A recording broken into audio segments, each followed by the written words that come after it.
하나님의 말씀 에베소서 1장입니다. 에베소서 1장 4절 봉독합니다. 그분께서 창세 전에 우리로 사랑 안에서 그분 앞에 거룩하고 흠이 없게 하시려고 우리를 그리스도 안에서 택하셨으며 그분의 기뻐하시는 뜻을 따라 우리를 예정하시어 예수 그리스도로 말미암아 그분의 아들로 받아들였으니 이는 그분의 사랑하시는 아들 안에서 우리에게 거저 주시는 그분의 은혜의 영광을 찬미하게 하려는 것이다. 우리가 그분 안에서 하나님의 은혜의 풍성함을 따라 그분의 피로 말미암아 구속 곧 죄 용서를 받았다.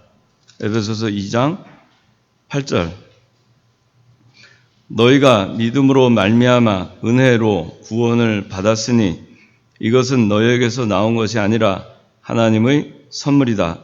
행위에서 나온 것이 아니니 이는 누구도 자랑치 못하게 하려는 것이다.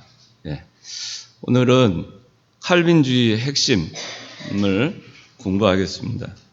우리가 웨스트민스터 소요리 문답 교리를 왜 배워야 하는가에 대해서 지난 시간에 했는데 웨스트민스터 소요리 문답, 또 웨스트민스터 신도개요, 또 하이델베르그 신도개요, 또 도르트 신조 이런 여러 가지들을 우리가 많이 듣고 있습니다.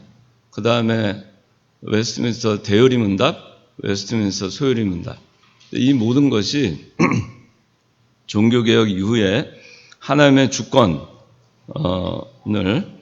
사람의 행위가 아니라 하나님의 주권에 의해서 우리가 구원받는다 라는 것을 그 신조의 핵심으로 그렇게 삼고 있습니다. 그래서 그 웨스트민스터 우리가 소요리 문답을 배울 때 웨스트민스터 소요리 문답의 그 핵심은 하나님의 주권입니다. 이 1문부터 107문까지 전부 그 설명하는 그 질문과 대답의 그 원리는 하나님의 주권에 있는 겁니다. 하나님의 주권. 그래서 사람의 제일 되는 목적이 무엇입니까? 그것도 하나님의 주권에 있는 거예요. 하나님을 영화롭게 하고 영원토록 그를 즐거워한다.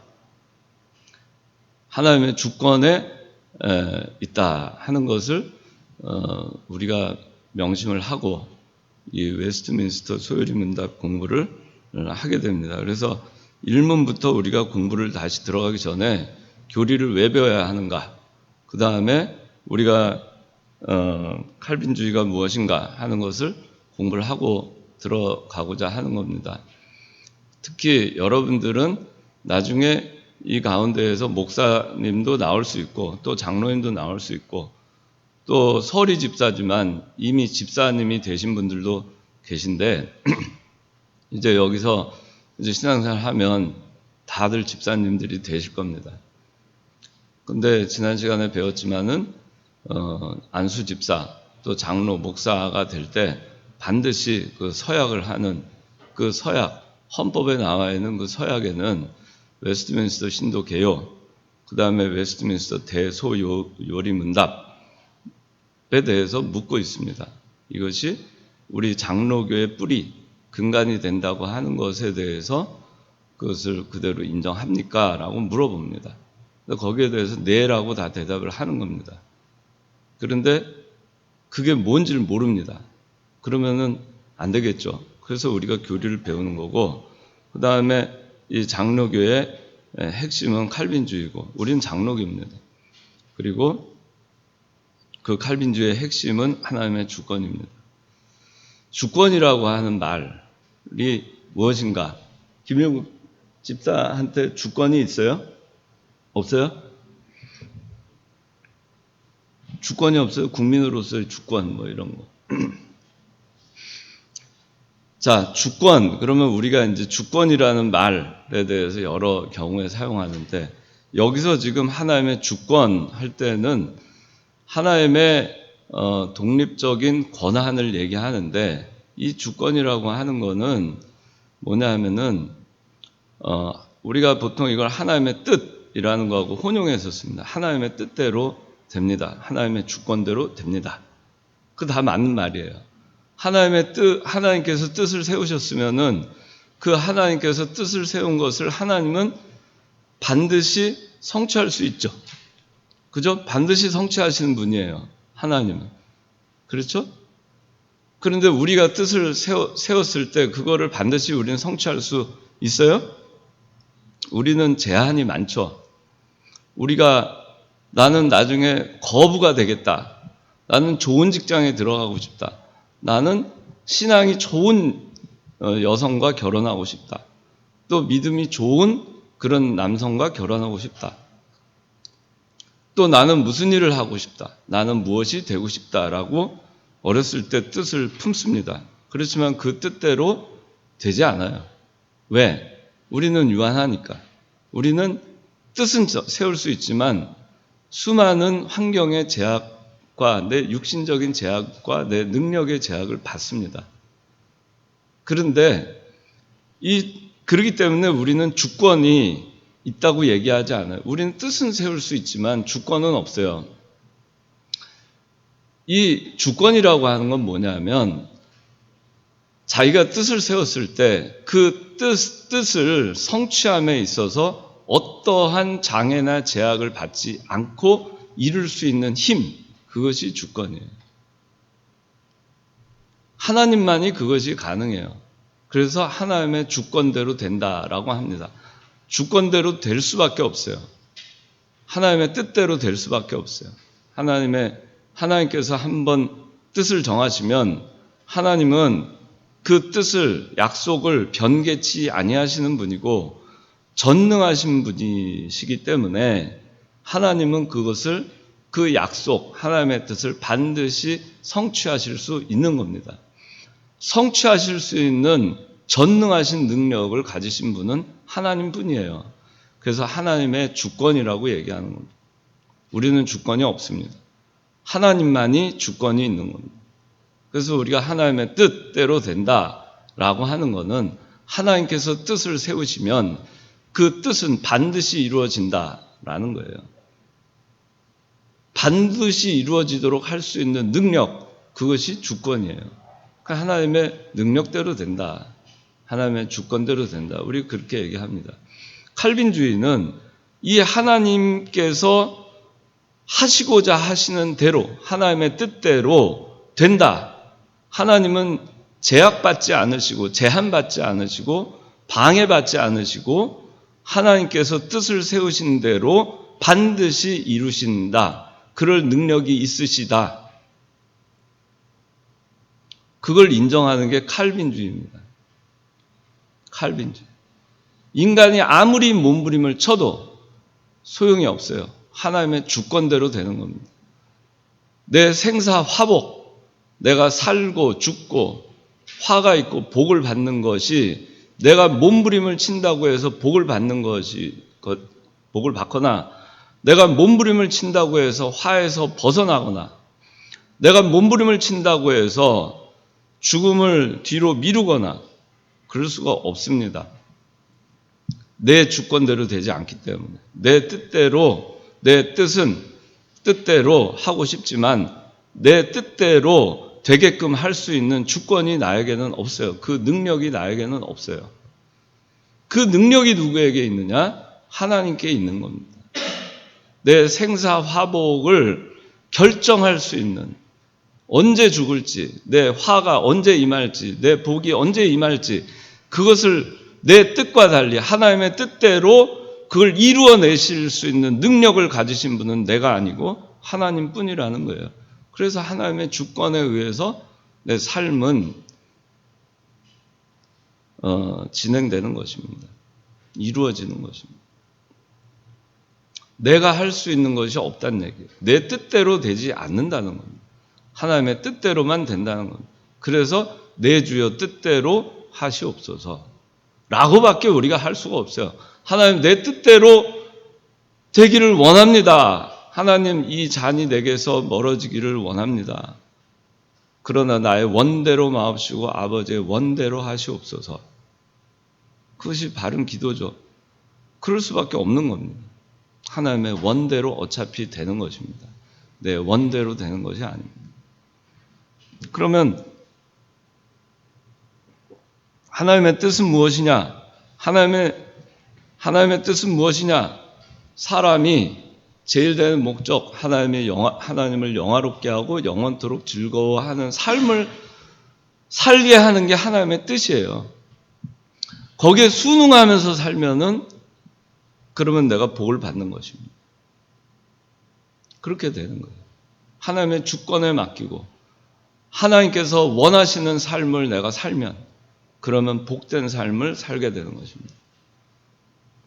그러니까 하나님의 주권, 칼빈주의의 핵심 그렇습니다. 여기 1618년 다 같이 읽겠습니다. 시작. 1618년 화란 돌투 회의 7개월 154회 회기 알미니우스 5개 주요 교리 검토 이후 돌투 회의에 연구된 내용 튤립으로 간추려 성경과 일치하는 것으로 제시된 종교개혁이 1517년에 마틴 루터에 의해서 불이 붙었습니다. 그리고 개혁의 물결은 중세 카톨릭의 인간의 행위에 의해서 이 연옥에서 천국을 갈 수도 있고 안 갈 수도 있고 또 연옥을 거쳐서 갈 수도 있고 바로 천국으로 갈 수도 있고 그 부패했던 성경에서 벗어나서 인간이 만들어 놓은 수많은 그러한 율법적인 거, 규율적인 거 이런 것들이 이 잘못됐다. 오직 믿음으로 의인으로 칭함을 받는다. 이신득의, 이신칭의 그걸로 해서 종교 개혁이 시작이 됐고 온 유럽을 다 덮었어요. 그리고 이제 1618년이면 100년이 지난답니다. 이때는 이미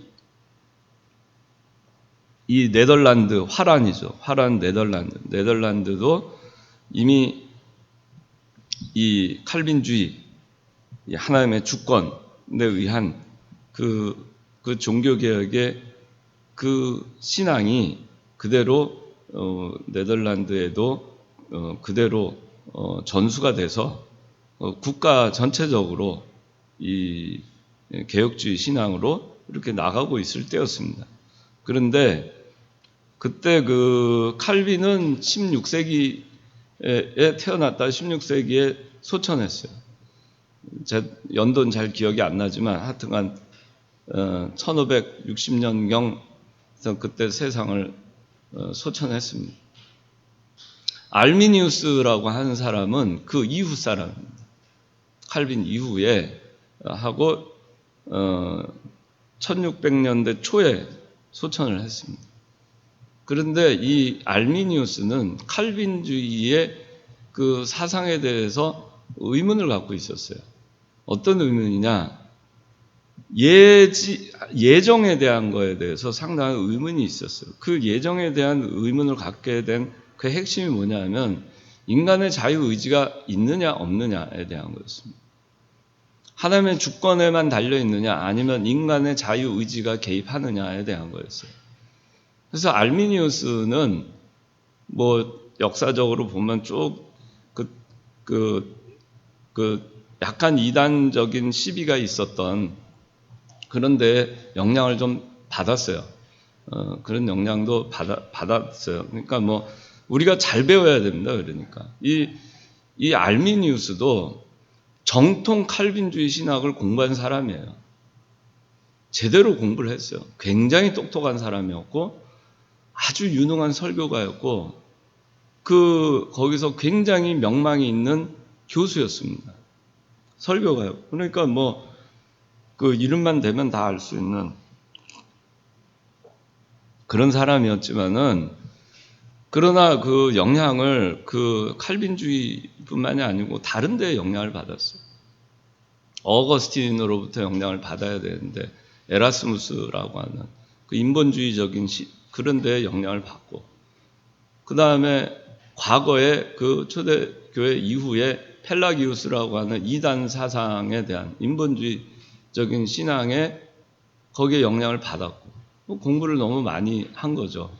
그런데 그게 이제 결국에는 인간이 자유의지가 있느냐 없느냐에 대한 의혹을 갖게 됩니다. 정말 전적인 하나님의 주권에 의한 것이냐, 그 의문을 품고, 그리고 연구를 해서 그렇게 해서 그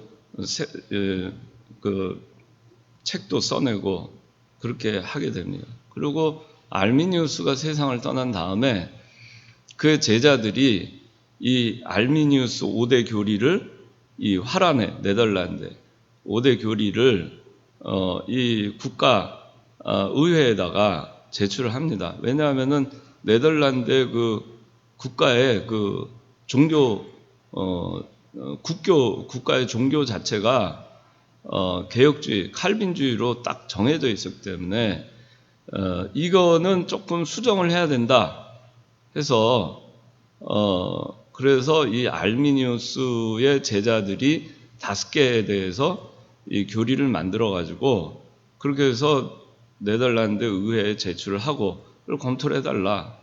그래서 이거는 좀 교리적으로 좀 변경해야 되는 거 아니냐.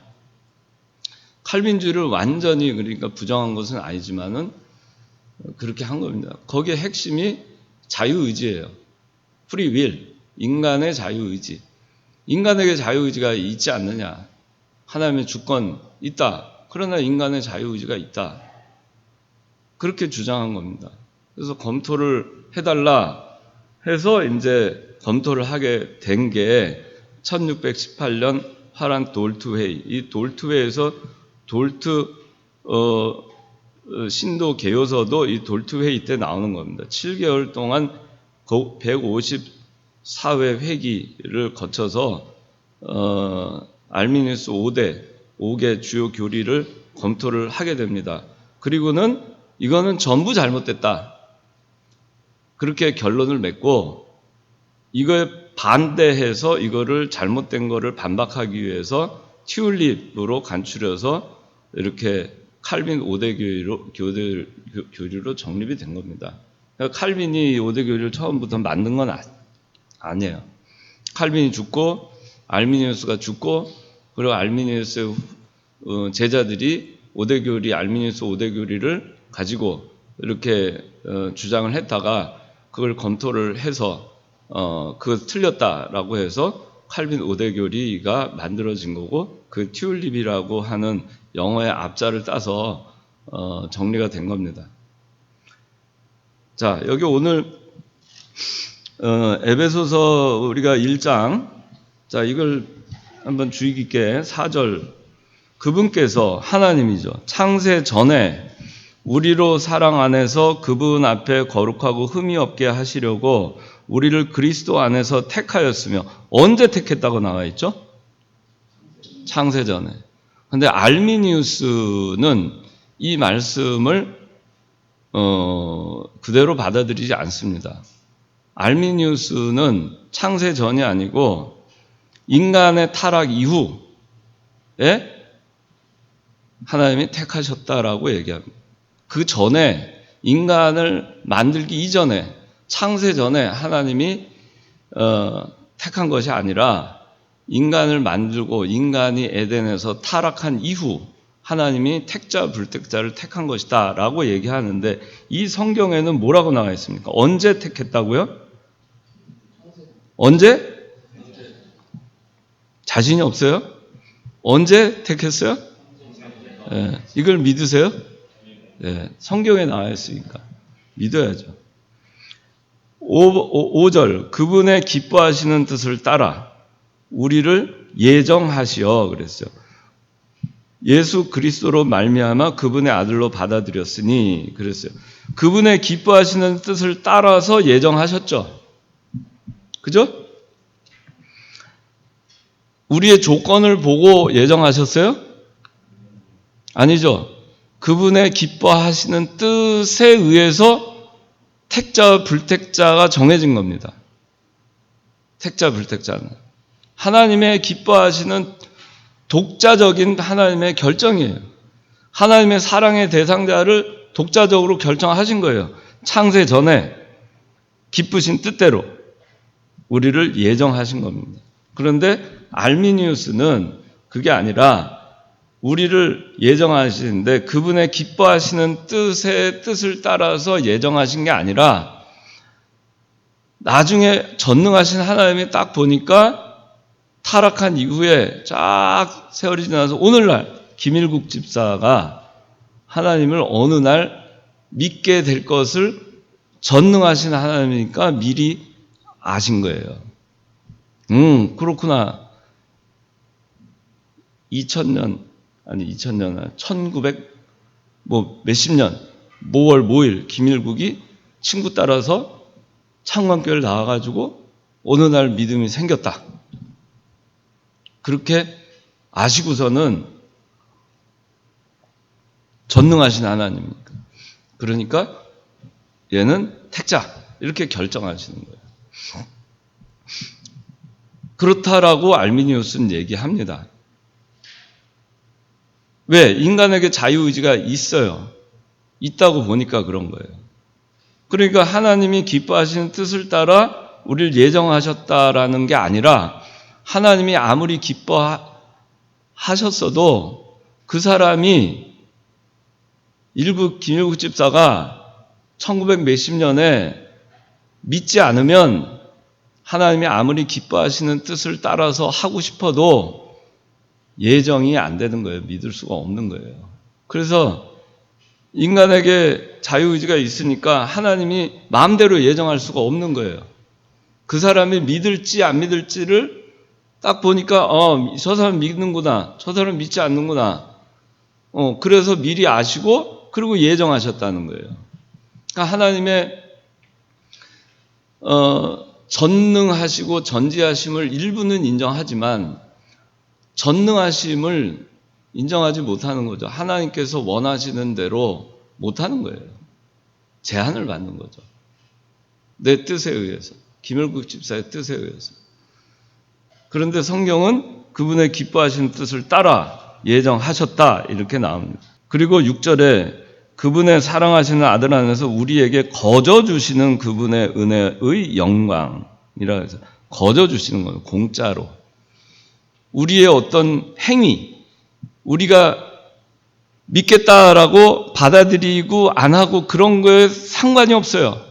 내가 믿겠다고 하지 않으니까 그거는 안 되고, 믿겠다고 하니까 그때는 구원해주고, 그거는 거저 주시는 게 아니죠.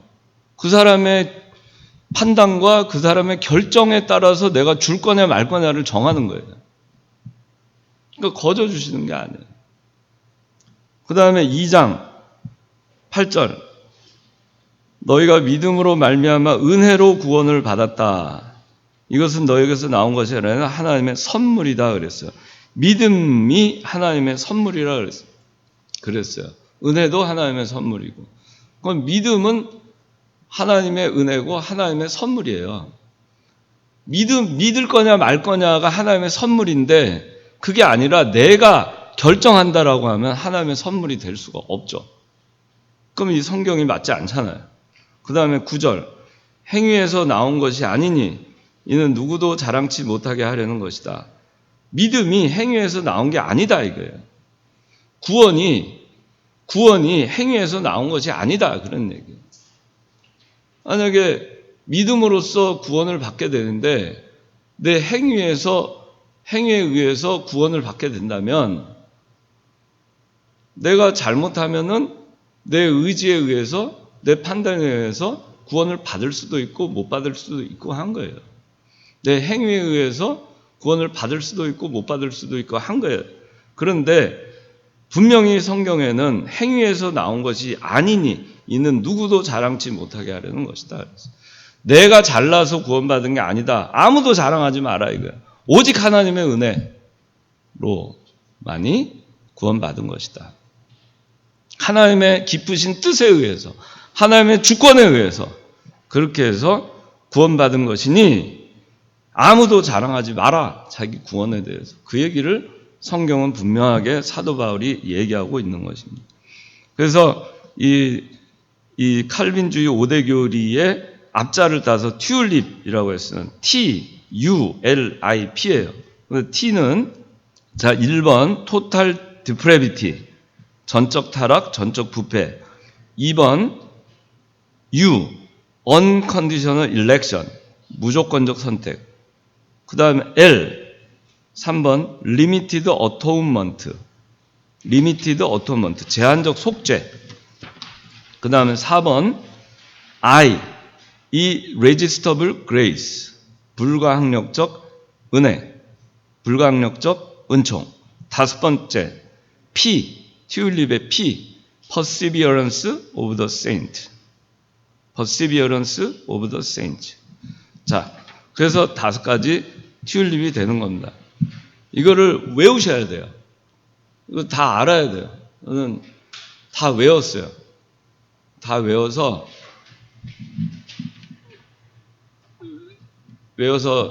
기억하고 있습니다.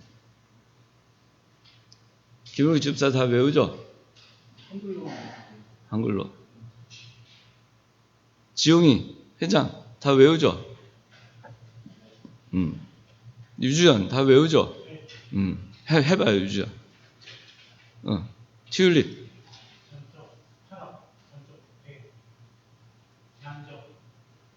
틀렸어. 순서가 틀렸다고. 전적 타락, 전적 부패, 무조건적 선택, 제한적 속죄, 불가항력, 은총, 성도의 전. 맞았어요. 영어로 한번 해봐요. 튤립. 해봐요. 자, 따라 할래요? 네, 자, 따라 합시다. 토탈 디프레비티. 예, 튤립의 T자예요. 그 다음에 U, 튤립의 U, unconditional election. 그 다음에 튤립의 립 하니까 L이죠. limited atonement. 그 다음에 튤립의 TULI죠. I, irresistible grace. 그 다음에 튤립의 TULIP죠. P, perseverance of the saints. perseverance of the saints. 이렇게 신통치가 않아. 송지용 한번 외워보세요. 영어로.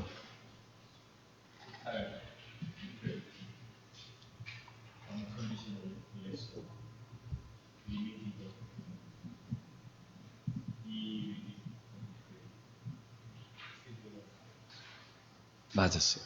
네. 홍선아 5가지.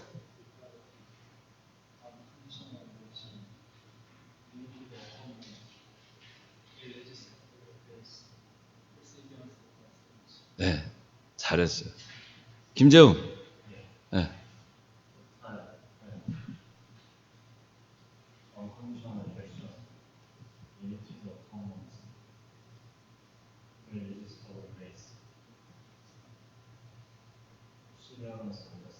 네. 그 다음에 정한이.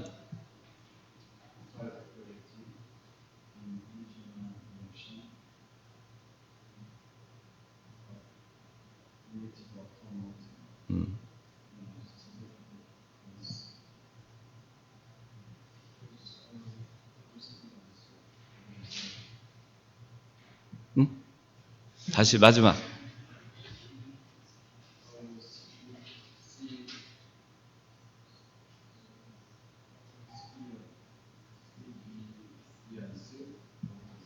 예. 그게 뭐 perseverance가 그 영국식 발음, 미국식 발음 좀 다른데 그 영국식 발음은 perseverance고 그 다음에 미국식 발음은 아마 좀 다를 거야. perseverance 아마 그렇게 얘기할 거야. 근데 하여튼 거 뭐 발음하기 나름이니까. 그 뒤에 혜은이 한번 해.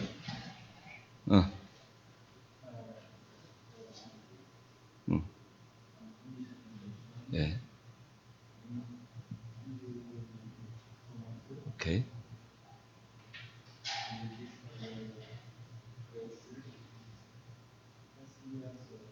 아유, 다들 잘했어요. 머리들이 아주 좋아요. 오늘 딱 해가지고 다. 자, 그러면 이게 제가 이 개념에 대해서 알미니우스하고 칼빈주의에 대해서 개념을 다 설명했기 때문에 이제 1번부터 5번까지 하는 거는 아주 쉽게 여러분들 이해할 수 있어요. 1번, 자, 토탈 디프레비티, 전적 타락, 전적 부패, 알미니우스 자유의지에 대한 반박. 자, the will of God, 하나님의 뜻. 인간의 자유의지대로 되느냐, 하나님의 뜻대로 되느냐. 하나님의 뜻대로 되는 거죠. 하나님의 주권대로. 자, 에베소서 2장 1절에 허물과 죄로 죽었다. 2장 3절 본질상 진노의 자녀이었더니, 로마서 3장 10절 기록한 바 의인은 없나니 하나도 없고 깨닫는 자도 없고 하나님을 찾는 자도 없고. 그 얘기는 뭐냐면은 인간은 토탈 디프라비티 했다는 얘기예요. 전적으로 타락했다. 전적 부패했다. 전적으로 무능하다. 언제 타락했어요? 전적으로. 맞아요. 선악과를 따서 먹은 이후 전적으로 타락합니다. 그 전까지 인간에게 자유의지가 있었어요? 없었어요? 있었어요. 인간의 자유의지는 하나님께 순종할 거냐 불순종할 거냐를 정할 수 있는 자유의지였어요. 선과 악을 택할 수 있는 자유의지가 있었어요. 그때까지만 해도 행위언약 때였기 때문에. 그런데 그 자유의지를 가지고 있는 인간이 하나님께 순종하는 그 하기로 의지를 사용하지 아니하고 불순종하기로 의지를 쓴 거예요.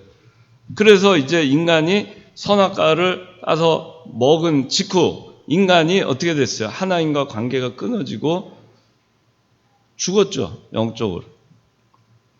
자, 영적으로 하나님과 단절되어 있는 상태는 죽어 있는 상태죠. 영적으로. 죽어 있죠. 영적으로. 영적으로 죽어 있는 불신자 우리가 믿지 않는 사람 얘기예요. 영적으로 죽어 있는 상태입니다. 우리가 시체. 근데 그 시체가 죽어 있는데 그 시체가 죽어 있는 상태에서 죽어 있는데 선과 악을 택할 수 있어요? 못해요. 죽어 있는데. 뭐 살아 있어야지 뭘 택할 거 아니에요. 그 다음에 설령 살아있다 하더라도 그 사람은 이미 죄를 지었기 때문에 이제 이미 하나님과 단절돼 있으니까 선을 행할 능력이 있어요, 없어요? 영이. 있어요, 없어요? 없어요. 하나님을 모르는데. 하나님을 모르는 사람이 이 세상에서 뭐 도덕적으로 윤리적으로 굉장히 의인으로 사는 사람 많지만 그러나 그런 사람을 하나님께서 의인이라고 칭하지 않아요. 전적으로 타락한 인간에 불과합니다. 그 사람 하나님 모르니까. 선을 택할 능력이 없어요. 그래서 전적으로 무능한 거예요. 그래서 인간이 범죄하고 난 다음에는 선이라는 걸 택할 능력이 없어진 겁니다. 그런 의미에서 전적으로 타락했다. 전적으로 부패하다라고 하는 그 사람의 도덕적 윤리적으로 선을 행할 능력이 타락했고 부패하다라고 얘기하는 게 아니에요. 그래서 인간이 자유의지는 행위 언약을 범한 직후 상실됐습니다. 상실된 거예요. 행위 언약을 어긴 이후에 선과 악을 택할 능력은 다 사라졌어요. 오로지 악밖에 행할 게 없어요. 그 인간은. 하나님을 모르니까. 그렇잖아요. 하나님과 관계가 단절되어 있는 사람이 하나님과 아무 상관없는 삶을 사니까 하나님이 보시기에는 그 사람은 그저 타락한 삶을 사는 것에 불과한 것입니다. 하나님 앞에 선이라는 것이 없어요. 그래서 로마서 3장 10절에 기록한 바 의인은 없나니 하나도 없고 그랬어요. 없어요.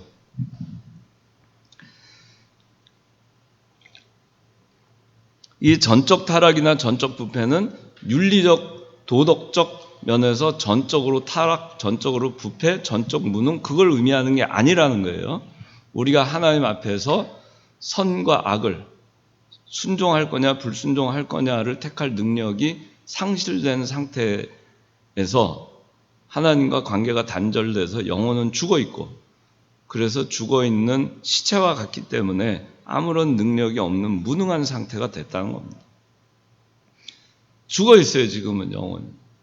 그래서 하나님이 구원의 밧줄을 던져도 내가 죽어 있는 내가 조금 의식이 있어가지고 밧줄이 왔나 해가지고 딱 잡아가지고 그럴 능력이 없어요. 그런 능력조차도. 근데 알미니우스는 인간의 의지, 자유의지가 있다. 여전히 남아있다. 그래도 미약하게나마 남아있다. 그렇게 보는 겁니다. 그거는 하나님의 주권을 부정하는 겁니다. 그 다음에 두 번째, unconditional election. 이거는 알미니우스는 조건적 선택이라고 주장을 했어요. 도르트 회의에다가 컨디셔널 일렉션입니다. 검토해 주세요라고 제시를 한 겁니다. 그런데 검토를 해보니까 성경을 다 찾아봐도 조건적 선택이 아닌 거예요. 그래서 무조건적 선택이다라고 결론을 내린 겁니다. 자, 에서하고 야곱이 태어날 때 하나님이 태어나기 전에 에서하고 야곱이 태어나기 전에 누구를 택하셨어요? 야곱을 택했어요. 태어난 후에 쫙 사는 걸 보니까 야곱이 더 낫겠구나. 하나님이 그렇게 하신 게 아니에요. 낳기 전에 이미 야곱을 사랑하고 에서는 미워하였다 했습니다. 로마서 9장 13절 여기 보면 기록된 바 내가 야곱은 사랑하고 에서는 미워하였다 하신 것 같다. 갈라디아서 4장 21절에서 31절에 하갈과 사라가 나옵니다. 이거는 뭐냐면, 자, 알미니우스는 조건적 선택이라고 합니다. 그런데 그게 아니다. 이걸 하갈과 사라를 봐라 이거예요. 하갈과 사라의 대표적인 거는 뭐냐면은 사라는 약속의 자녀 이삭을 낳은 거예요. 인간적으로는 전적으로 무능하죠. 태가 닫혀 있고 죽었죠. 그렇죠? 무능한 상태였어요. 생산할 능력이 없어요. 그런데 하나님의 약속을 믿고 이삭을 낳은 거예요. 이삭은 약속의 자녀입니다. 하나님의 택해서 그 후손으로 하기로 약속해서 낳은 거예요. 그러나 육신의 자녀, 율법을 따라서 인간의 생각으로 하갈을 들여서 이스마엘을 낳았지만 이스마엘은 약속의 자녀가 되지 못했습니다. 행위로는 이스마엘이 적통이죠. 그죠? 사라가 허락해서 그래서 그 하갈이 아이를 낳았으니까 그 적통이죠.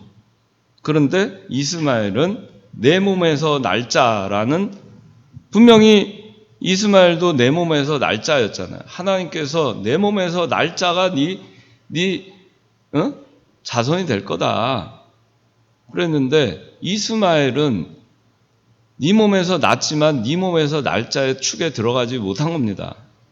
이삭만이 그 안에 들어간 거예요.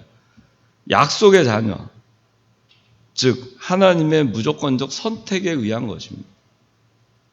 아무리 하갈이 수를 쓰고 사라가 수를 쓰고 아브라함이 그렇게 하면 자기 자손을 대를 이을 것 같고 그렇게 하면 다 될 것 같지만 그 행위에 의해서 되는 것이 아니다라는 것을 단적으로 보여주는 것입니다.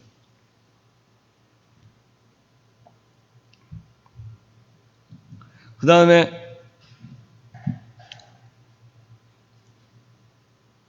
요한복음 6장 44절, 나를 보내신 아버지께서 이끌지 아니하시면 아무라도 내게 올 수 없으니, 요한복음 6장 37절, 아버지께서 내게 주시는 자는 다 내게로 올 것이요 그랬어요. 무조건적으로 선택하는데 조건적으로 선택한다는 거는, 자, 이거는 뭐냐면은 그 사람의 어떤 행위에 의해서 하나님이 이끌지 안 이끌지를 정하는 거 아니에요? 그죠? 그렇다는 거 아니에요? 그런데 그게 아니라는 거예요.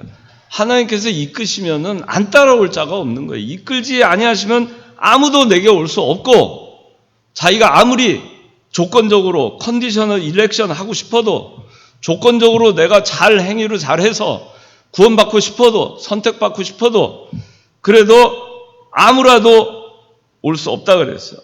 나를 보내신 아버지께서 이끌지 아니하시면 아무라도 내게 올 수 없어요. 아버지께서 내게 주시는 자는 역으로, 아버지께서 이끌지 않으면 아무도 못 오지만, 그러나 아버지께서 내게 주시는 자는 다 내게로 온다 그랬어요. 아버지께서 이끄는 자는 다 올 수밖에 없는 거예요. 마치 그물을 던져가지고, 베드로가 던져가지고 그물을 땡기니까 그 안에 물고기들이 그물에 끌려오듯이 안 끌려올 수 없는 거예요. 하나님께 붙잡힌 바 돼가지고 끌려오는 물고기가 되는 겁니다. 안 끌려올 수가 없어요. 다 내게로 가는 겁니다. 그래서 무조건적으로 하나님이 그물을 내려서 잡아 당기면 다 오는 겁니다. 무조건적 선택이에요. 내가 안 가겠다고 몸부림 쳐봐야 소용없습니다. 세 번째, 제한적 속죄. 알미니우스는 이거를 갖다가 돌트 회의에다가 유니버설 어톤먼트입니다 라고 주장을 했어요. 예수 그리스도께서는 만민을 위해서 십자가 못 박혀 죽으셨습니다. 어떻게 예수님이 특정 그런 사람들만을 위해서 그럴 수 있습니까? 하나님이 세상을 이처럼 사랑하사 독생자를 주셨으니 이는 저를 믿는 자마다 멸망치 않고 영생을 얻게 하려 하심이니라 하지 않았습니까? 누구에게나 기회가 균등하게 주어져야죠. 유니버설 어토먼트, 보편적 속죄. 그럴듯하죠. 그렇지만 하나님께서는 마태복음 1장 21절에 다 같이 읽읍시다. 시작. 아들을 낳으리니 이는 그가 자기 백성을 저희 죄에서 구원할 자이심이라. 누구 백성을? 자기 백성. 자기 백성만을 위해서 구원하는 거예요. 이름을 예수라 하라 그랬어요. 자기 백성을 저희 죄에서 구원할 자. 예수. 자기 백성만 구원하는 거예요. 자기 백성을 위해서 십자가 못 박히신 거예요. 자기 백성은 누구예요? 창세전에 하나님께서 무조건적으로 선택한 사람들이에요. 창세전에 하나님의 기쁘신 뜻대로 택함을 받은 자들, 그들만을 위해서 예수님께서 이 땅에 오신 것이고 십자가에 못 박혀 대속하신 것입니다.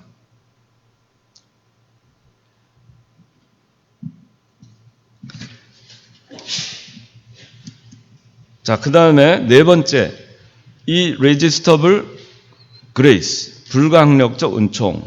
알미니우스는 옵스트럭터블 그레이스라고 주장을 했어요. 돌트 회에다가 이걸 제안을 합니다. 인간은 거부할 수 있습니다. 저항할 수 있습니다. 하나님의 구원의 밧줄을 내리시면, 던지시면 내가 이것을 테이크 할 것이냐, 리브 할 것이냐, take or leave.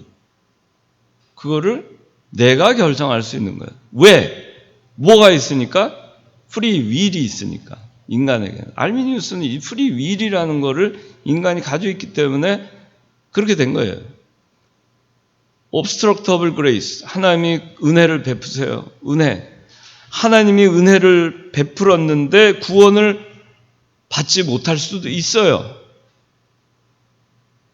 에베소서 2장 8절에는 은혜로 구원을 받았으니 그랬는데 은혜로도 구원을 받지 못할 수 있다는 겁니다. 그만큼 하나님의 은혜가 불충분하고 무능하다는 얘기예요. 결함이 있다는 얘기예요. 예수님께서 십자가에 못 박혀 죽으셨는데 그 대속해가지고 죽으셨는데 그래도 내가 거절하면은 그 피값이 다 소용없게 된다는 겁니다. 나를 구원할 능력이 없는 거예요. 그 은혜가. 예수님의 십자가라도 나를 구원할 수 없어요. 내 죄가 대속받기 싫어요. 그러면은 거절할 수 있는 겁니다. 그게 불가항력적 은혜가 아니라 저항할 수 있는 은혜라는 거예요. 은혜에 대해서 내가 거부할 수 있다. 저항할 수 있다. 왜? 나에게는 자유의지가 있어서 선택권이 있습니다. 그러면 하나님의 주권은 뭐가 되느냐? 하나님이 정말 인간한테 은혜를 베푸는데 인간이 거절해서 하나님이 은혜를 베푸는데도 그 은혜를 마음껏 베풀 수 없다면 하나님이 주권이 있다고 할 수 있어요? 없어요? 없죠. 하나님은 인간에 의해서 하나님의 주권이 제한을 받는 거예요. 능력이 제한을 받는 거예요. 하나님의 뜻이 이루어질 수도 있고 없을 수도 있는 거예요. 나는 저에게 은혜를 베풀고 쟤를 구원하고 싶은데 제가 싫다고 해요. 그러니까 어쩔 수 없어요. 그러니까 하나님의 주권이 없는 분이 되는 거죠. 전능하신 하나님이 안 되는 겁니다. 불충분한 하나님이 되는 거고 예수 그리스도의 보혈의 공로가 온전치 못하는 것이 되는 겁니다. 왜? 뭐 때문에? 내 자유의지 때문에. 이게 알미니우스가 얘기하는 거예요. 그러다 보니까 이 알미니우스 주의자들은 행위에 관심이 많습니다. 행위를 잘 해야 된다 이런 생각을 갖습니다. 그러니까 어떻게 보면 장로교인보다도 행위에 있어서는 더 거룩할 수 있지만 그러나 그 사람들은 불안합니다. 다섯 번째, Perseverance of the Saints, 성도의 견인. 알미니우스는 뭐라고 얘기하냐면 falling from grace, 은혜로부터 떨어질 수 있다. 상실될 수 있다. 그렇게 얘기합니다. 이거는 왜 그러냐? 인간의 자유의지가 있지 않냐? 자유주의가 있으니까 구원의 손길이 내렸을 때 내가 테이크했다가 그걸 다시 내가 놓을 수도 있다 이거예요. 내가 다시 놓을 수도 있어요. 다시 또 놓았다가 다시 또 잡을 수 있어요. 내 의지에 의해서 놨다 잡았다 놨다 잡았다 하는 거예요. 하나님께서 우리를 붙드시면 우리가 붙잡힌 바 되면 꼼짝없이 가는 게 아니고 하나님이 아무리 나를 붙들어도 내가 놔버리면 끝난다 그런 얘기예요. 그게 알미니우스의 Falling from Grace입니다. 그런데 그렇지 않다. 로마서 8장 39절에 하나님의 사랑에서 아무것도 끊을 수 없다. 환난이나 기근이나 핍박이나 적신이나 위험이나 칼이나 그 어느 것도 나를 그리스도의 사랑에서 하나님의 사랑에서 끊을 수 없다. 무엇도 어떤 것도 나를 끊을 수 없다 그거예요.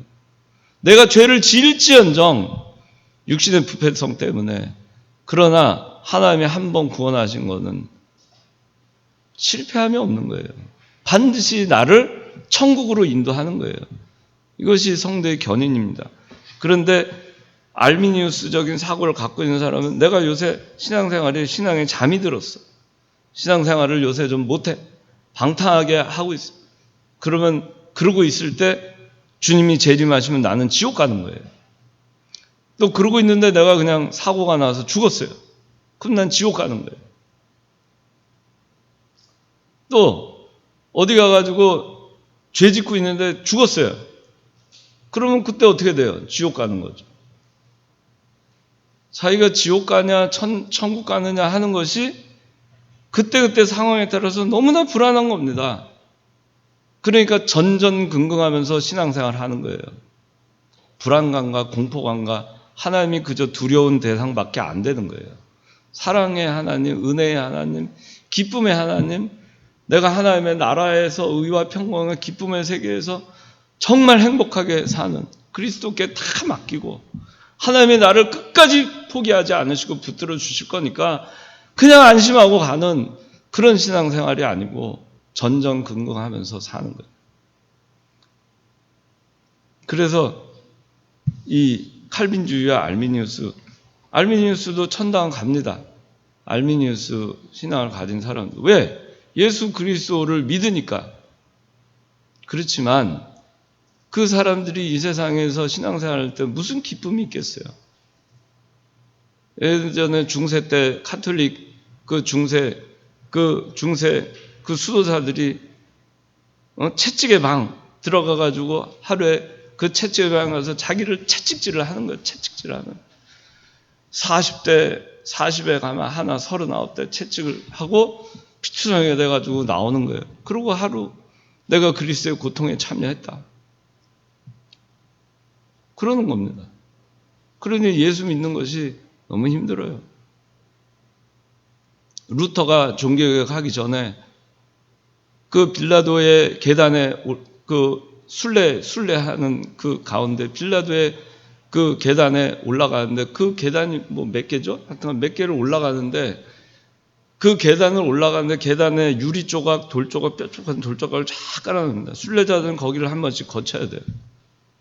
근데 무릎으로 거기를 올라가야 돼요. 그 무릎으로 올라가니 무릎이 남아나겠어요? 피투성이가 돼서 올라가는데 올라가다가 로마서 1장 17절이 생각난 겁니다. 오직 의인은 믿음으로 말미암아 살리라. 로마서 1장 17절 맞나요? 예. 오직 의인은 믿음으로 말미암아 산다. 이게 들어오면서 그 빌라도의 빌라도의 그 계단에 올라가던 데에서 중도에 내려옵니다. 그리고 종교개혁의 불꽃이 시작이 되는 거예요. 오직 의인은 믿음으로 말미암아 사는 것인데 내 행위로 사는 것이 아닌데 그리스도의 은혜로 내가 사는 것인데 내가 이렇게 해서 되는 것이 아닌데 내가 너무 고통스럽게 그리스도를 믿었구나.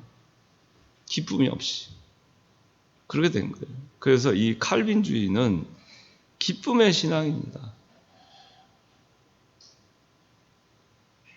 여러분들이 이 칼빈주의를 잘 이해하시고 이제 우리가 웨스트민스터 소요리 문답을 공부하면서 기쁨으로 하나님께 다 맡기고 하나님의 주권을 믿으며 그러면서 신앙생활을 하는 여러분들이 되시기를 바랍니다.